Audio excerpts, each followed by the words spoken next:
Sekarang temanya nih ya, kisah contekan di dalam Quran ya. Coba kita lihat.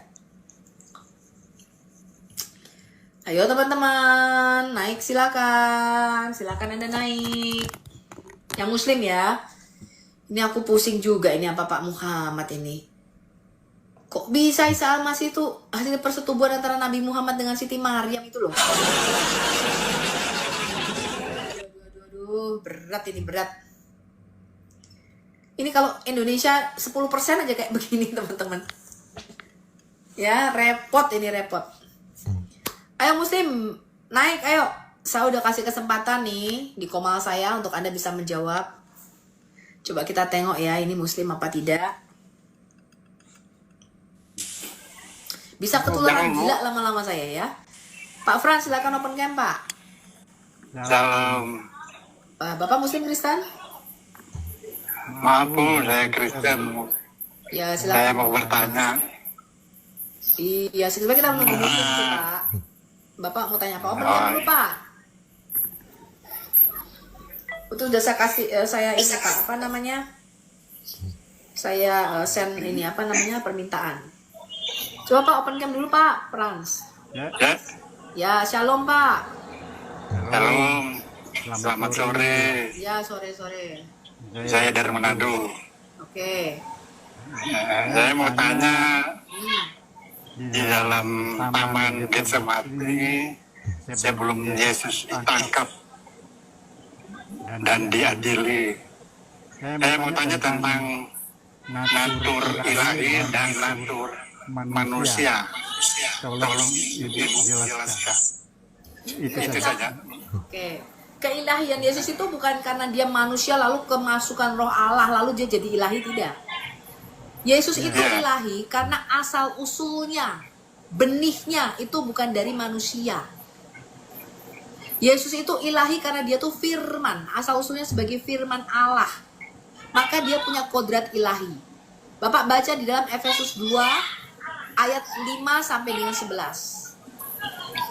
Dikatakan di ayat 6, Yesus Kristus yang walaupun dalam rupa Allah tidak menganggap kesetaraannya dengan Allah sebagai milik yang harus dipertahankan. Jadi kealahannya itu pada DNA-nya, Pak.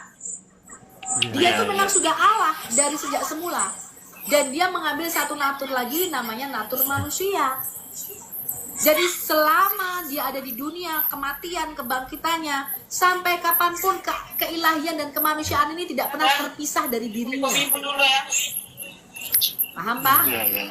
Iya, karena dia firman. Karena pada dasarnya dia adalah firman Allah yang hidup. Jadi keilahian itu selalu melekat.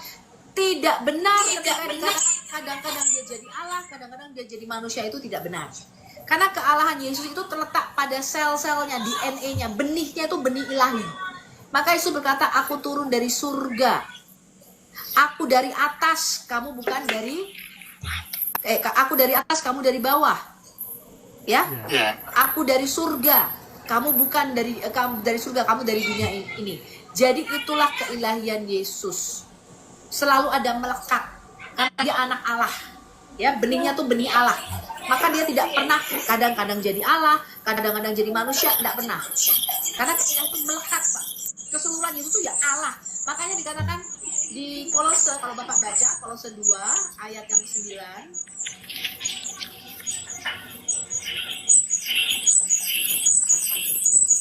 Karena dia adalah bait kudus Allah, Pak. Ya.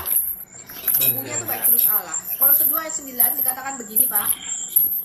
Sebab di dalam Yesuslah berdiam secara jasmaniah seluruh kepenuhan kealahan. Jadi nggak pernah, Pak, dia tuh kadang-kadang dia jadi Allah, kadang-kadang jadi manusia. Nggak pernah. Dia selalu sepenuhnya Allah dan sepenuhnya manusia. Bahkan setelah dia bangkit, kodrat kemanusiaannya ini tidak hilang. Justru kemanusiaan inilah yang menjadi pengantara, penebus kita, dan mendamaikan kita dengan Allah Bapa.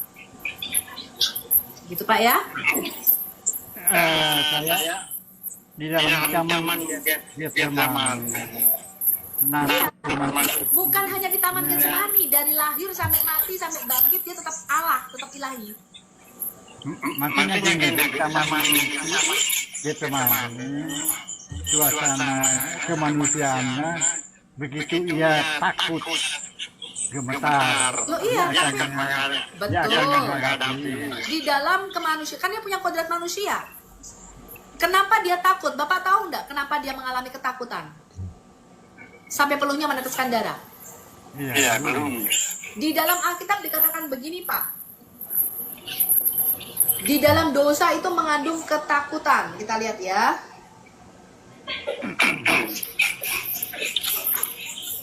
Karena dia harus menebus dosanya Adam. Dia tuh menggantikan dosanya Adam, Pak.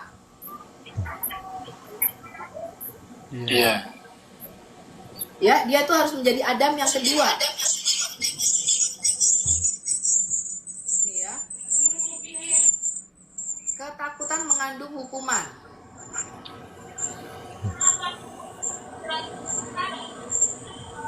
Nih, kita lihat ya. 1 Yohanes 4 ayat 18.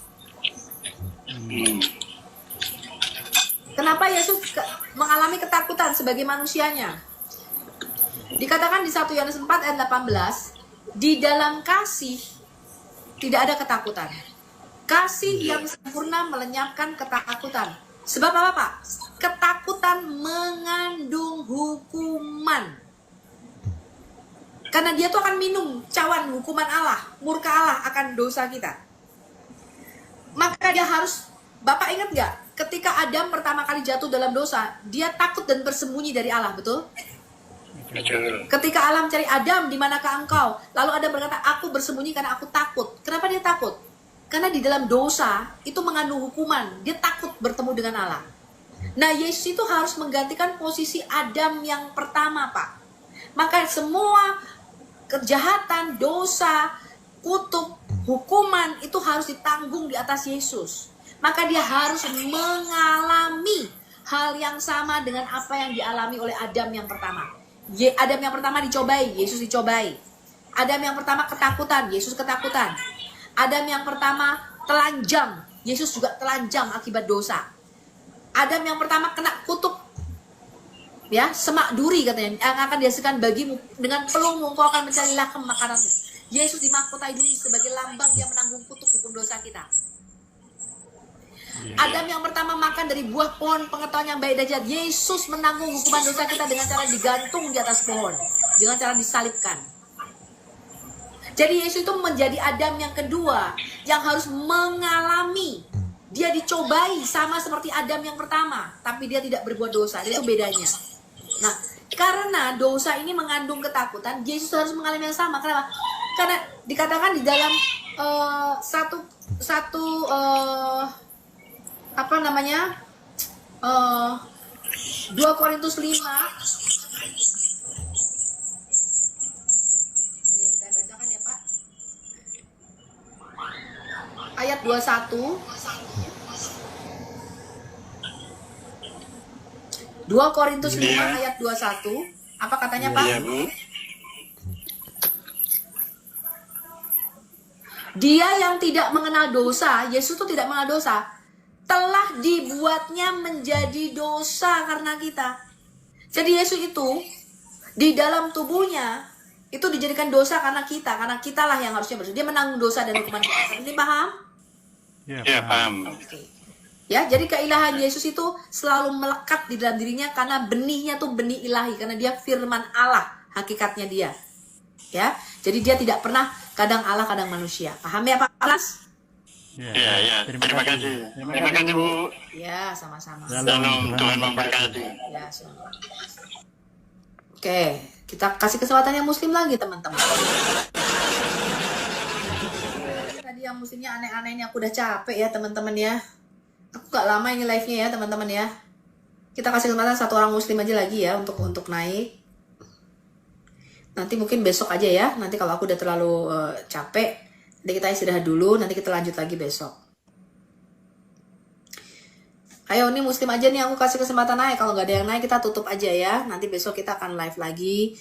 Ada bantu follow ya, supaya akun TikTok ini langsung bisa tembus ke 100.000 ya. Karena ini sekarang masih sekitar 35 ribuan. Jadi masih sangat jauh banget ya, teman-teman ya. Tapi kita berharap semoga bisa live secara rutin ya. sehingga nanti subscribernya juga bisa meningkat ya di 100.000 subscriber gitu ya teman-teman ya. Ayo saya kasih kesempatan untuk Muslim bisa naik ke komal saya untuk berdiskusi, berdialog. Kisah contekan dalam Quran nih ya, saya pengen membahas kisah-kisah contekan di dalam Quran teman-teman. Jadi ada banyak kisah-kisah contekan itu di dalam Quran teman-teman. Ya, kisah Nabi Musa, ada kisah Daud, kisahnya Isa, ya mirip-mirip dengan kisah-kisah yang ada di dalam Alkitab kita, tapi melenceng gitu ya. Nah, ada banyak contoh ya kisah-kisah ini. Nah, kisah-kisah ini terindikasi adalah kisah-kisah dongeng sebenarnya, bukan satu fakta historis, tapi kisah dongeng. Ini terindikasi. Kenapa? Karena kisah-kisah ini sebenarnya faktanya tuh nggak ada. Contoh misalnya seperti Abraham. Diceritakan Abraham itu pernah dibakar di dalam api di dalam Quran. Padahal sebenarnya itu cuma karena salah terjemahan. Jadi Rabi Yahudi itu ada yang menerjemahkan, kan Abraham dikatakan diselamatkan dari Ur Kasdim. Ya. Di Kaldea itu di daerah Irak yang sekarang, ya. Diselamatkan dari Ur Kasdim. Ya, diselamatkan dari Ur Kasdim. Lalu ada Rabi yang menerjemahkan kata Ur itu karena mirip dengan kata api di dalam bahasa Ibrani. Dia membuat satu cerita bahwa Ibrahim ini diselamatkan dari api di Kasdim. Nah, itulah kemudian berkembang menjadi satu tafsiran, menjadi satu cerita Abraham itu dibakar di dalam api. Padahal sebenarnya tidak demikian. Itu bukan fakta historis, teman-teman ya. Apa? Kisah-kisah dongeng. Surat Yunus misalnya. Ya, di dalam surat Yunus itu ada 109 ayat di dalam surah Yunus. Dari 109 ayat, itu hanya satu yang bicara tentang Nabi Yunus. Dan dikatakan gini, Yunus diutus kepada kaumnya. Ini kan keliru teman-teman. Karena Yunus itu tidak diutus kepada kaumnya. Yunus itu diutus kepada bangsa Niniwe. Bangsa Niniwe, bangsa yang jauh, bukan bangsa Yahudi. Bukan keturunan Israel. Tapi bangsa yang jauh, yang Niniwe. Ya, jadi Quran itu sudah nyontek, salah sejarah. Lebih parah lagi, yang paling buat saya ketawa ketika saya membaca Quran, kisah Isa Al-Masih. Isa Al-Masih itu di dalam Quran, ibunya bernama Maryam. Dan Maryam ini adalah anaknya Imron. Namanya Maryam binti Imron. Tetapi Imron itu adalah bapaknya daripada Musa dan Harun. Coba bayangin. Dalam Quran, Isa Al-Masih itu keponakannya Musa dan Harun. Tapi hari ini ditambahin lagi, Isa Al-Masih ternyata seorang perempuan. Dan bukan hanya dia keponakannya Musa dan Harun, tapi Isa Al-Masih juga adalah anak daripada Muhammad. Gitu ya. Gimana nggak geleng-geleng kepala saya ini dengar informasi seperti ini teman-teman ya. Makin gila kita. Aku nggak mau ini ya. Apa ini kohos. Aku nggak tahu kohos. Naik aja, minta permintaan naik. Teman-teman Muslim kalau mau naik, minta permintaan naik, ya. Karena kalau kohos itu nanti nggak bisa diturunin, ya, nggak bisa di end dia, nggak bisa di end. Ayo, sekarang naik aja Muslim. Yang Muslim naik, ayo. Saya kasih Anda kesempatan untuk naik.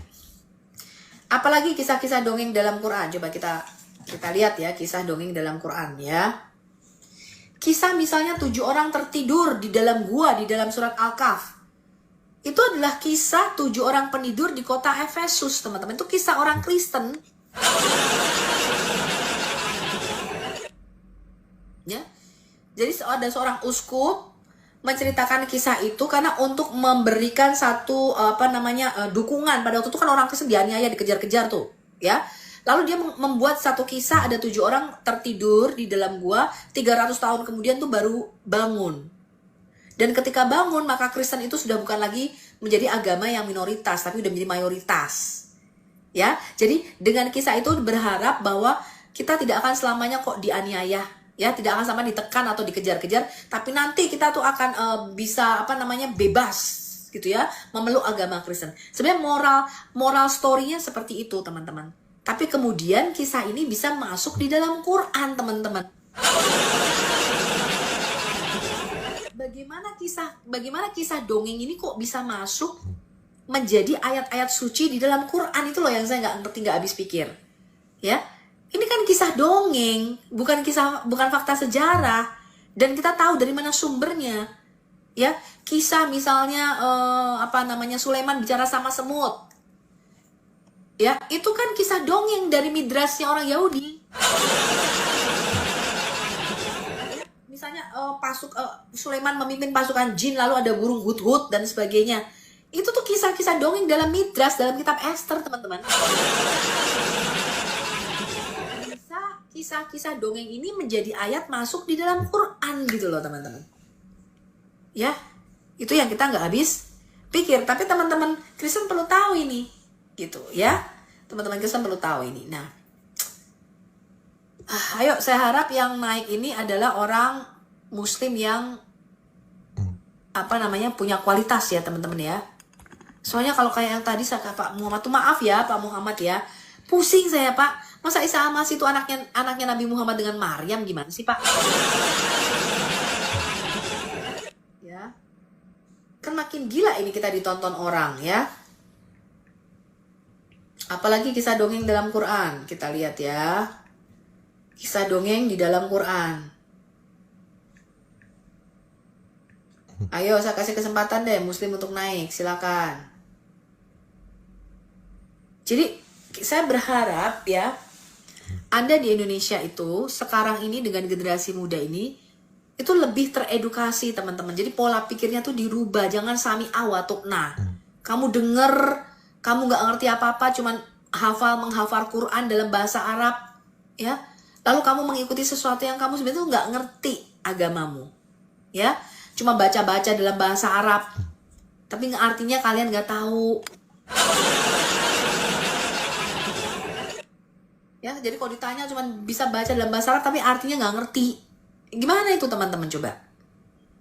Ya. Terus apa lagi? Macem-macem. Ya. Jadi kalian tuh harus membuka pola pikir Anda di Indonesia supaya Anda tuh cerdas, Anda bisa menilai. Ya. Di dalam Quran ini kok ada kisah-kisah yang merupakan dongeng masuk menjadi ayat-ayat suci. Nah, itu yang saya pertanyakan, teman-teman. Ya. Nah, nanti kita selanjutnya kita juga akan membuat topik-topik lain ya. Coba apa lagi ya kisah dongeng di dalam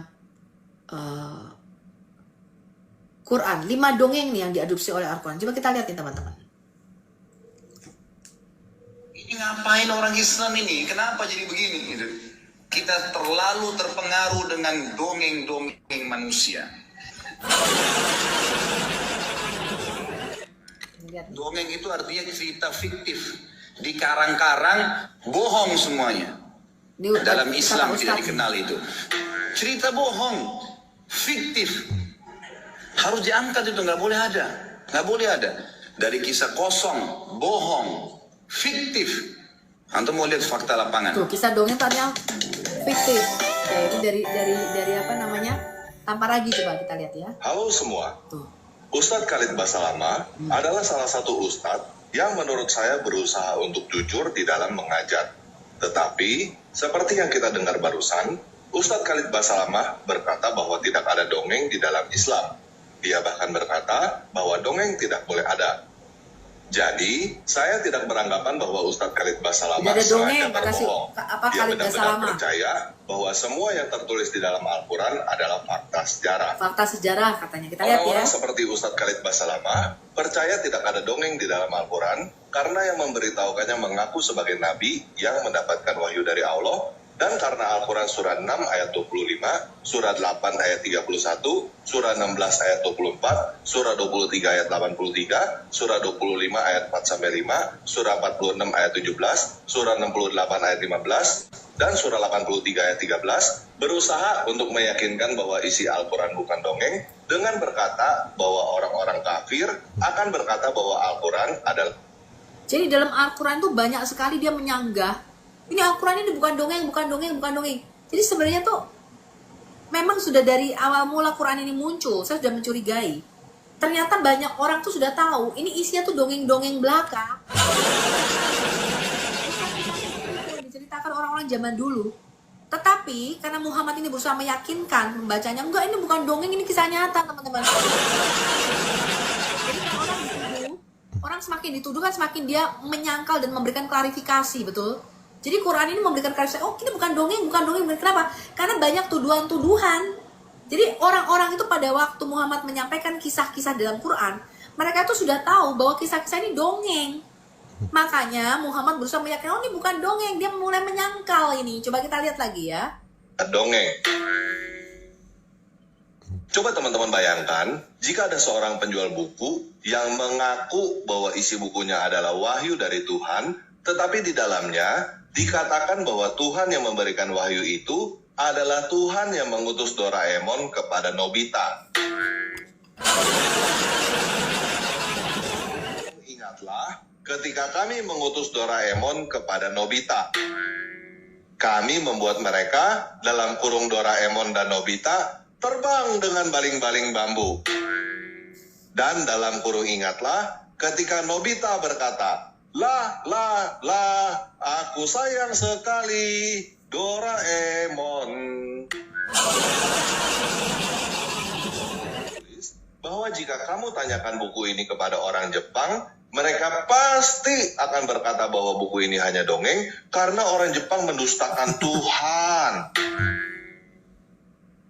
Apakah kamu akan percaya bahwa buku itu adalah wahyu dari Tuhan?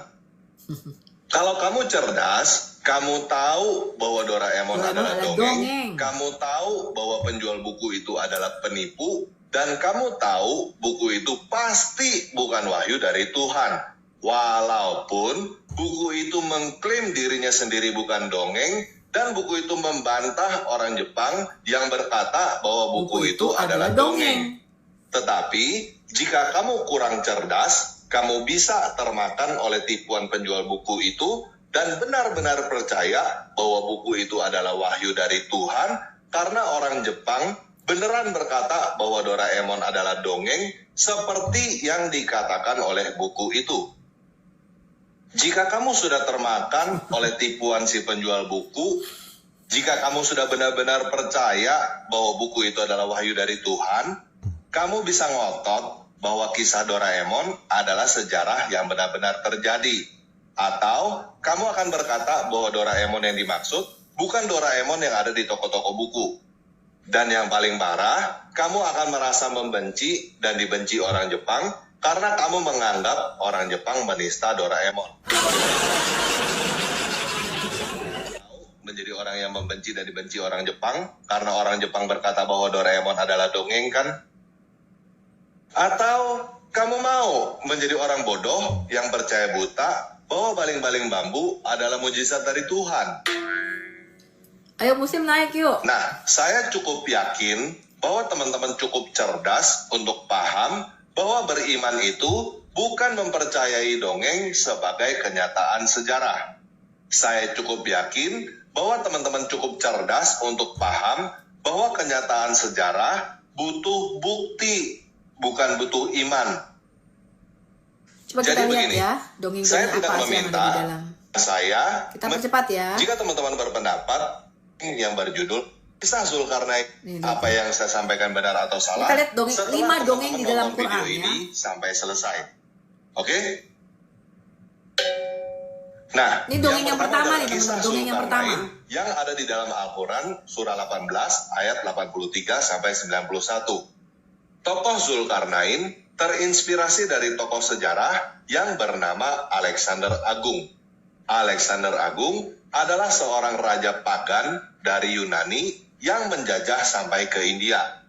Tetapi kisah Zulkarnain yang pergi ke laut yang berlumpur hitam, tempat matahari terbenam, lalu pergi bertemu dengan orang-orang di tempat matahari terbit, berasal dari dongeng yang berjudul Alexander Romance.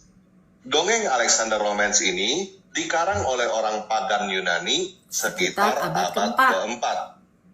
Teman-teman yang Muslim boleh berpendapat bahwa Zulkarnain bukan raja pagan Alexander Agung. Tetapi silakan teman-teman mencari dongeng yang berjudul Alexander Romance. Jika teman-teman membuat ringkasan isi cerita dongeng Alexander Romance, maka isinya akan kurang lebih sama dengan ayat-ayat tentang Zulkarnain yang ada di Al-Quran. Jika teman-teman berpendapat bahwa Zulkarnain bukan Raja Pagan Alexander Agung, maka pada dasarnya teman-teman berpendapat bahwa Zulkarnain bukan tokoh sejarah. Dengan kata lain, Zulkarnain adalah tokoh fiksi atau tokoh karangan, seperti halnya Santa Claus adalah tokoh fiksi atau tokoh karangan yang terinspirasi dari tokoh sejarah yang bernama Santo Nicholas. Yang kedua adalah kisah Sulaiman di dalam Al-Quran surat 34 ayat 12 Dongeng yang kedua, 13. ya, Sulaiman mempekerjakan jin. Sulaiman yang dimaksud di situ adalah Raja Salomo dari Israel yang membangun bait suci Yerusalem. Tetapi ide kisah Sulaiman mempekerjakan para jin untuk membuat bangunan berasal dari dongeng yang berjudul The Testament of Solomon. The Testament of Solomon adalah dongeng yang dikarang oleh orang Kristen Yunani pada abad pertama. Kisah ini tidak pernah dianggap sebagai sejarah oleh Yahudi dan Kristen karena kisah ini memang adalah dongeng. Yang ketiga adalah kisah Dongeng petidur ketiga nih ya. di dalam Al-Quran surah 18 ayat 9 sampai 26. Para petidur itu adalah orang-orang Kristen yang bersembunyi di gua sekitar Efesus untuk menghindari penganiayaan oleh pemerintah Romawi pada abad ketiga. Karena pada waktu itu Kristen belum diakui sebagai agama. Mereka adalah tokoh sungguhan dan kejadian itu adalah sejarah. Tetapi kisah mereka bangun dari tidurnya sekian ratus tahun kemudian adalah dongeng yang dikarang oleh seorang uskup dari Seruk yang bernama Yakob sekitar abad kelima. Teman-teman bisa dengan mudah mencari dongeng ini dengan judul The Seven Sleepers. Yang keempat adalah kisah Ibrahim yang ada di dalam Al-Quran surah 6 ayat 74, surah 19 ayat 42 sampai 49, surah 21 ayat 52 sampai 71, surah 26 ayat 70 sampai 95, surah 29 ayat 16 sampai 24, surah 37 ayat 83 sampai 98, surah 43 ayat 26, dan surah 60 ayat 4 sampai 5. Ibrahim yang dimaksud tentunya adalah Abraham yang ada di dalam Alkitab. Di kisah Ibrahim dibakar ya, teman-teman. Kisah ayahnya Ibrahim seorang penyembah berhala dan Ibrahim dilempar ke dalam api berasal dari kumpulan dongeng Yahudi yang disebut Midras. Tepatnya di dalam Genesis Rabah 38:13 yang dikarang oleh seorang rabi Yahudi yang bernama Hia Bar Abba sekitar abad keempat. Ibrahim dibakar dalam api ini abad keempat. Yang kelima adalah kisah iblis dongeng yang tidak mau sujud kepada Adam yang ada di dalam Al-Quran surah 2 ayat 30-34, surah 7 ayat 11-18, surah 15 ayat 28-40, surah 17 ayat 61-64, surah 18 ayat 50, surah 20 ayat 116, dan surah 38 ayat 71-85. Dongeng semua nih. Kisah ini berasal dari dongeng apokrifa Yahudi yang dikarang sekitar abad pertama. Judulnya adalah The Life of Adam and Eve. Tuh. Nah, jadi sekarang kita tahu 5 dongeng yang sudah ada sebelum Muhammad lahir dan dikisahkan ulang di dalam Al-Quran. Tentunya masih ada dongeng-dongeng karangan manusia lainnya yang juga dikisahkan ulang di dalam Al-Quran. Tetapi tidak kita bahas pada video ini.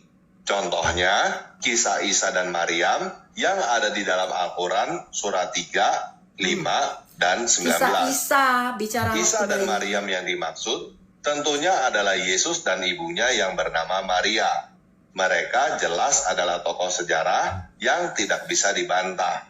Tetapi kisah kelahiran Maryam dibesarkan oleh Zakaria, diundi, di bawah pohon kurma, sampai Isa berbicara ketika bayi dan menciptakan burung dari tanah liat, berasal dari dongeng-dongeng apokrifa yang ditolak oleh gereja. Di antaranya, The Infancy Gospel of James dan The Infancy Gospel of Thomas yang dikarang sekitar abad kedua. Sedangkan, ide bahwa orang lain yang disalibkan menggantikan Yesus berasal dari dongeng apokrifa Gnostik yang berjudul The Second Treatise of the Great Set yang dikarang oleh bidat Gnostik sekitar abad ketiga. Karangan bidat masuk dalam Saya Quran. sudah dongeng itu satu per satu. Jadi teman-teman bisa mencari video-video. Oke, jadi tadi tuh dongeng-dongeng di dalam Quran. Jadi kalau ada orang Kristen kemudian mau mualaf, itu orang paling bodoh sedunia yang percaya kisah dongeng, teman-teman. Oke, nggak ada muslim nih yang mau membantah nih tadi nih. Tidak ada muslim nih yang mau membantah mengapa kisah-kisah dongeng itu bisa masuk di dalam Quran Anda. Hah? Coba muslim naik ini.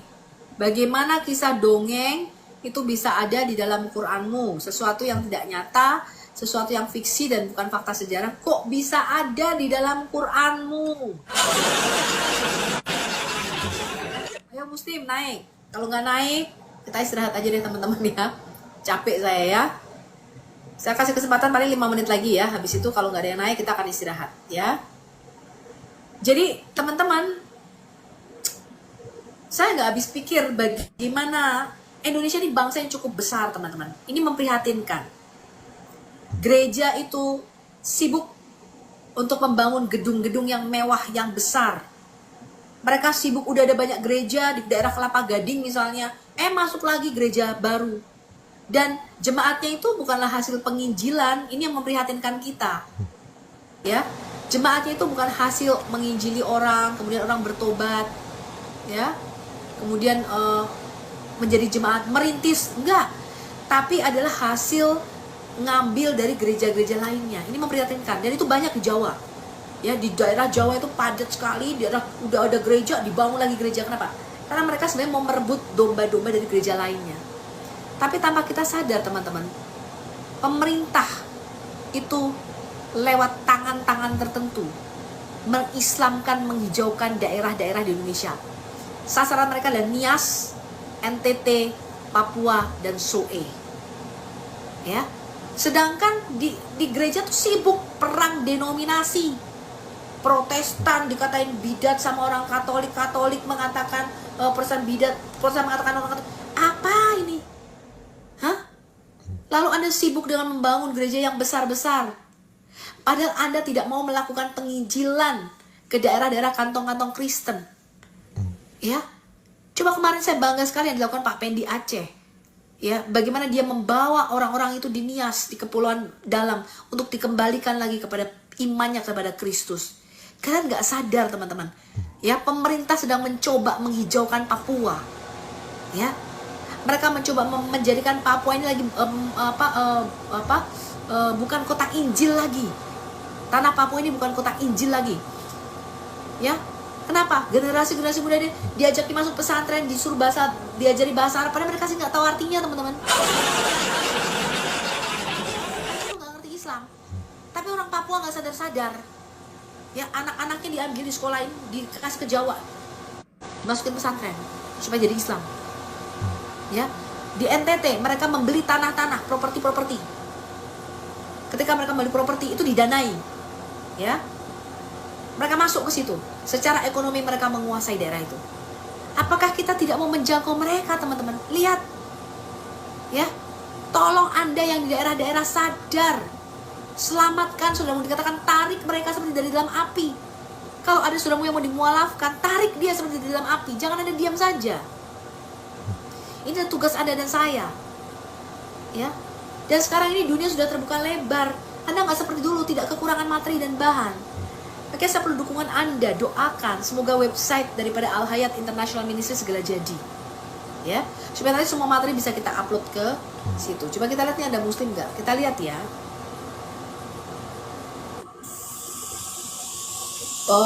Pak Jeruk. Salam Bu. Shalom. Silakan open cam, Pak. Waduh. Sebentar aja Bu menyampaikan tadi. Bapak Kristen ya? Saya Kristen. Salam. Bapak dari mana, Pak? Apa yang mau Bapak sampaikan? Silakan. Saya karena ibu menyinggung tadi masalah yang walaf. Jadi ada saya ke Aceh. Wah, kok gini ya? Apa, Pak? Sorry? Doubling ya, Bu? Enggak tuh, saya biasa aja tuh dengernya nggak doubling. Enggak ya, tapi doubling sama. Jadi gini, Bu, buat teman-teman juga, mana tahu ada yang dengar ini. Jadi ada saya pergi ke Aceh beberapa pulau-pulau. Karena ibu tadi menyinggung orang Nias, jadi di sana itu banyak orang Nias di pulau-pulau dan mereka juga mualaf. Jadi kalau ada teman-teman yang lain yang mungkin bisa menjangkau ke sana, karena saya sudah pernah sekali ke sana, jadi banyak orang-orang Nias yang sudah menjadi mualaf di sana. Karena kenapa di sana itu tidak ada gereja sama sekali dan tidak diperbolehkan ada gereja. Jadi itu aja Bu ya. Iya, mereka caranya macam-macam Pak. Misalnya dengan program-program pemerintah, misalnya listrik masuk desa atau air masuk desa atau apalah. Kalau mereka tidak convert kepada agama Islam, itu nggak dikasih listrik Pak di sana Pak. Itu cara-cara pemerintah untuk menghijaukan kantong-kantong Kristen di Indonesia. Tapi gereja nggak mau sadar ini Pak. Kita sibuk dengan diri sendiri. Saya harap gereja dengan dana yang besar, jangan hanya membangun gedung-gedung, tapi salurkan itu ke misi dan penginjilan untuk jangkau jiwa-jiwa. Anda enggak, udah ada 10 gereja di Kelapa Gading, Anda masuk tambahin lagi gereja, ada GSJA, ada gereja Mawar Sharon di situ. Padahal jemaatnya ini Pak, perpindahan dari gereja GBI dan Betani dan lain-lain. Itu bukan hasil penginjilan. Bagaimana Anda bisa mempertanggungjawabkan iman kita di hadapan Tuhan nanti? Kalau Anda nggak menjangkau jiwa-jiwa, itu memprihatinkan sekali loh. Kalau sudah ada di gereja itu, dukung pelayanan mereka teman-teman. Anda malah mau memperbesar gerejanya masing-masing. Coba bayangkan ini yang memprihatinkan. Buat dukung pelayanan penginjilan yang menjangkau orang-orang muslim ini untuk menyelamatkan mereka. Dukung ini pelayanan ini. Ya, jangan Anda sudah ada padat gereja di situ udah 10. Anda masuk pula dirikan gereja di situ, tapi jemaatnya bukan dari hasil penginjilanmu, hasil ngambil dari gereja lain. Gimana ini? Sedangkan Anda tidak dirikan itu gereja di Nias, di Soe. Bayangin Soe, tempat di mana Roh Kudus pernah dicurahkan dan jadi KKR kebangkitan kebangunan yang begitu dahsyat. Sekarang mau dihijaukan oleh pemerintah, mau dijadikan kantong Islam. Bagaimana kita diam saja, teman-teman? Anda generasi muda nggak bergerak. Lihat ini, dengarkan seperti Daud. Kenapa Daud berkenan di hadapan Tuhan? Tuhan berkata, aku mendapati Daud, seseorang yang melakukan kehendakku pada generasinya. Ini generasi kita, generasi internet. Anda ada satu waktu hidup kita nggak panjang kok teman-teman. Waktu kita hidup kita tuh nggak lama lagi. Cuma berapa tahun sih? Puji Tuhan kalau sampai 20 tahun ke depan, alhamdulillah Yesus. Tapi lakukan supaya apa, kita menyenangkan hati Tuhan, supaya di dalam kita melakukan kehendak Tuhan pada zamannya, pada zaman kita sekarang ini. Sama seperti Daud. Ini memprihatinkan. Kenapa? Karena mereka tuh punya daya tidak terbatas. Mereka mempunyai keuangan, didukung. Mereka beli properti-properti di NTT daerah baru itu. Mereka beli dulu nih. Lalu mereka buka toko-toko di sana. Mereka kuasai ekonomi daerah itu. Ini harus mesti sadar orang Kristen. Ya, saya harap di daerah Soe, NTT, di Papua, di Nias, bangkit, bangun. Anda mesti sadar, rebut kembali jiwa-jiwa ini. Bayangin Anda itu termakan oleh agama yang isinya adalah dongeng, teman-teman.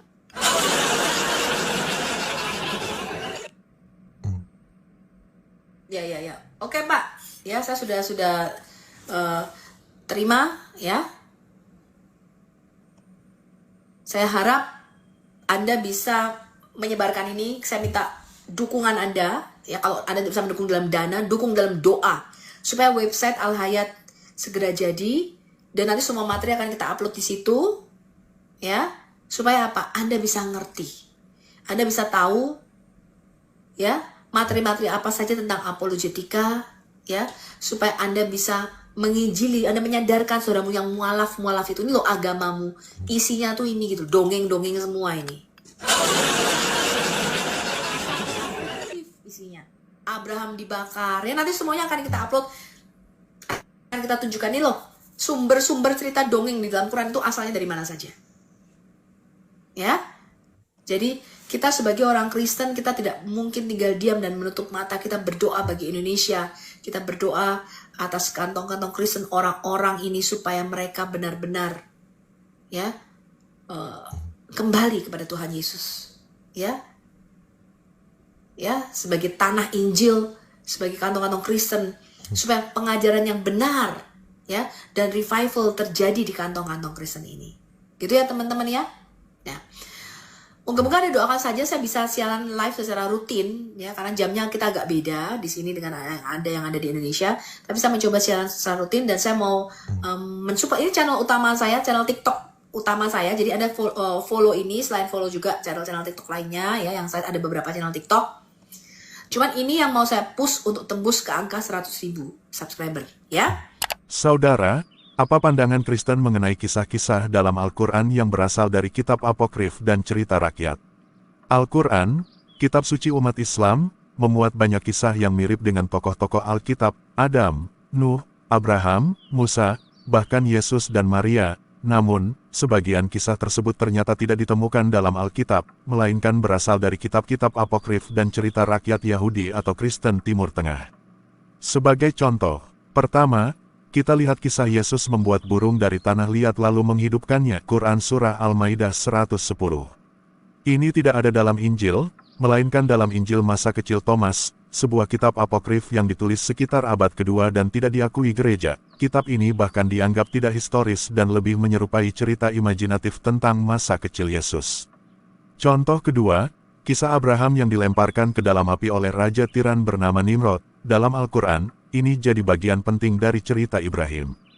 Tapi dalam Alkitab, tidak ada. Kisah ini justru ditemukan dalam literatur Midrasy Yahudi, semacam tafsiran bebas dan kisah rakyat yang berkembang di kalangan rabi. Mengapa ini penting? Karena dari sudut pandang Kristen, pewahyuan ilahi seharusnya tidak mengambil sumber dari kisah-kisah yang tidak diilhamkan. Kitab suci, baik perjanjian lama maupun baru, adalah hasil inspirasi Roh Kudus, ditulis oleh nabi dan rasul sejati, serta disaring secara ketat oleh gereja mula-mula. Jika kisah dalam Al-Quran ternyata bersumber dari cerita rakyat atau tulisan apokrif, maka kita harus bertanya, apakah ini benar-benar firman Allah, atau sekadar tradisi manusia yang dimasukkan ke dalam wahyu. Lebih dari itu, beberapa kisah dalam Al-Quran justru bertentangan dengan Alkitab. Contohnya, penyaliban Yesus. Alkitab dengan jelas menyatakan bahwa Yesus mati disalib dan bangkit pada hari ketiga, itulah inti Injil. Tetapi Al-Quran menolak penyaliban. Quran Surah An-Nisa ayat 157. Padahal, bahkan sumber sejarah non-Kristen seperti Tacitus dan Josephus pun mencatat penyaliban Yesus sebagai fakta sejarah. Lalu, ada kisah Maria disebut sebagai saudari Harun, Quran Surat Maryam ayat 28, yang menimbulkan dugaan terjadi kekeliruan historis, karena Maria ibu Yesus hidup lebih dari 1000 tahun setelah Harun. Sebagai orang Kristen, kita percaya bahwa firman Allah adalah kebenaran yang kekal dan tidak bercampur dengan legenda. Kitab suci kita tidak bersandar pada dongeng atau kisah rekaan, tetapi pada kesaksian historis dan pewahyuan langsung dari Tuhan. Yesus berkata, "Firman-Mu adalah kebenaran." Injil Yohanes 17 ayat 17. Jadi, marilah kita menjaga iman kita dengan penuh pengertian, dan dengan kasih, kita juga belajar untuk menilai setiap ajaran yang mengaku berasal dari Allah. Salam murid Kristus.